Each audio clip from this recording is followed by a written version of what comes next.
来看上北的世总运，即摆咱台湾嘛有听众选手去展现实力。捌伫听众奥运乒乓摕到金牌的杨英宗、郭岳东，因伫世总运即摆的倒球男子双打，因是摕到银牌，而且还有几名听众奥运的选手嘛有真好的表现，同齐来看。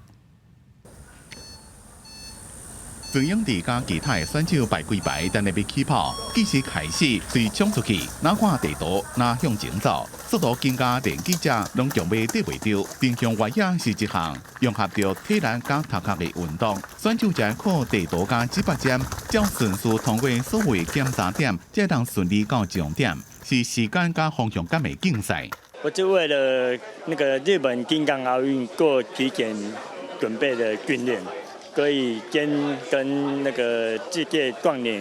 运动会一个选手，然后来竞争，看我哪里有哪些地方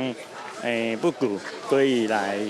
检讨。这位代表台湾参加11届东京听力障碍奥运的曾英智，用这边世总运调整状态，短距离摕银牌，中距离摕铜牌，唔拿摕牌，也互家己增加真侪信心。 同我也是听力障碍选手的郭家碧，也伫定向越野摕好成绩。伊捌伫咧2009年台北听力障碍奥运摕金牌，今年参加世总运，搁伫咧短距离项目摕到金牌。